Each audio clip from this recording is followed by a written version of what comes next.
That's amazing. I think I think Heartbreak Hotel is almost the first rock and roll record I ever had. Prior to that, it was all Bill Haley. We were listening to that from about 1955. Yeah. But just before then, on my sister's LP, I heard Louis Prima and a saxophone solo in Louis Prima. Yeah. It was the flip side to Buona Sera. You remember that? Buona Sera, Senorina. Oh yeah. Buona Sera. Well, on the back of that was the very first rock and roll record I ever heard, anyway. Yeah. And I'm damned if I remember what it was called. But anyway, the Buona Sera speeded up when the sax solo came in, and suddenly everything went white hot. So a couple of years after that, when I heard Bill Haley, I already knew what I liked. Yeah, yeah, yeah. And it might be a little bit difficult for younger people to understand, but before then, young people didn't have any music, nothing. Really? Early teens, there was nothing. You certainly didn't like your big sister's music, like Johnny Ray and Dennis Lotus and all that sort of nonsense. Yeah. Frank Sinatra, dreadful stuff. Jazz was considered a bit too middle class for us working class brummies back in the 50s. So when rock and roll arrived, it just exploded, and it actually created the genre we now call teenagers. There was no such thing back then. You never heard the term teenagers. We don't use it. And it gave rise to all kinds of interesting little spin-offs, like Violence in the cinemas. A lot of Odeon cinema managers wouldn't have the first rock and roll film anywhere near their cinemas. It was called Rock Around the Clock, and they wouldn't have it as a Bill Haley version. A Bill Haley vehicle, I should say, because the Teds used to get up and start slashing the seats. But true that they used to have groups entertaining you in between the theatres, in the films? Someone was telling me about that. Really? Yeah. I don't know. That may have been so in posher areas than Brummagem, but I certainly don't remember anything like just that. Ripped seats up there. Well, I mean, if it was just a piano player or an organist, he wouldn't have dared do it, because he'd have needed an armed bodyguard, some of the places where I was brought up. But I'm sure it happened, because the tradition of having entr'acte organists and comedians and so forth goes back to vaudeville, which incidentally is one of the roots of the blues too.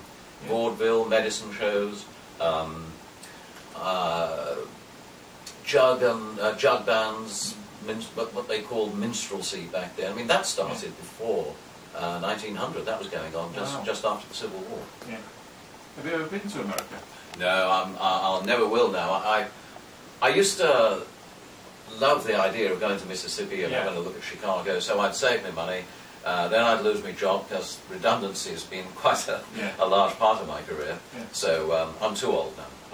You're never too old. Oh, I think so. Anyway, New Orleans isn't really what it used to be now. No, do you think it'd be a massive letdown if you got there? Well, it wouldn't be like I dream about. No, it wouldn't. No, just keep it in a dream. Do you remember your first ever gig? Well, yes, actually it was, but it wasn't my gig. I think it was 1961, so I'd have been 18, and I was at a club where I saw John Lee Hooker there for the first time, and shortly after that I went again in Erdington, Birmingham. It was called Mothers, and the Alex Harvey Big Roll Band were there. Now, I was just a harmonica player in those. Sorry, Deej, I don't mean just a harmonica player. I mean, I wasn't a singer or a guitar player. I'm not even a harmonica player. And I didn't know anything about keys in those days. I had a C harmonica because that was the cheapest that was on sale. Yeah. So I used to blow it very furtively in gigs to see if I was in key, and if I was, I'd sit there and practice, to myself. To play? You'd be surprised how difficult it is. The way I played it, no, but the way my colleague over there plays it, it is very difficult indeed. Yeah. But, like a guitar, if you play the blues, you can get a recognisable sound of a harmonica almost immediately. Yeah. Yeah. And I was just jazzing away there, minding my own business, and Alex motioned to me, and I thought he was telling me to shut up, so I shut up, but then he dragged me out, so I did a couple of songs with him. And that was the first time I played in public. What was that like? Well, you'd think it would probably be harrowing, but in point of fact, it was great. I jumped straight into it. I thought it was wonderful. Wow, it's good for you ever since. I suppose, yes, I suppose it did. Yeah. Got my first band in 1963. Yeah. They wanted to do Beatles covers, and they wouldn't let me do blues because they didn't really care for it. They liked it because it was easy to play, but they weren't really all that keen. So it didn't last long, but it was a good education. Yeah. But everybody had a band in those days, you see, in Birmingham anyway. Yeah. Or just like it is in Worcester here. Everybody was playing in a band. There was hardly any audience. if every musician had walked out of the gig, there'd only be the floor sweepers and the sound man.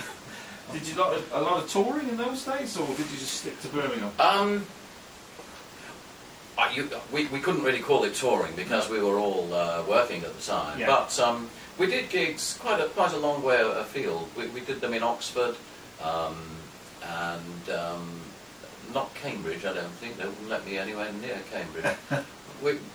Furthest north we went, I think, was probably Rugeley. I seem to remember we did a gig in Rugeley. But what you have to remember is that's just round the corner now. But back then, when not many of us had cars, oh yeah, it was like going to London.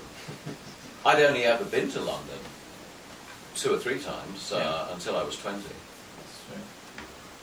I didn't like it. No, I'm not a fan. No, it was a bit too noisy. Yeah. What about staying with gigs? What's been the best one you've ever done? Man, I've done hundreds. Yeah. You want to think about that, play a tune or something, and come back to it? Yeah, it'll probably come to me. It'll probably stop me concentrating on the next song. Exactly. So if I do, that's your fault. That's it. Blame me. This is my favourite of the evening because I don't have to play on this. Really? Yeah. Right. Andy's on lead guitar. He'll do all the work. Okay. DJ plays some very, very smooth harmonica on this. You'll have to crane your ears to listen to him, all you out there in Ward 10.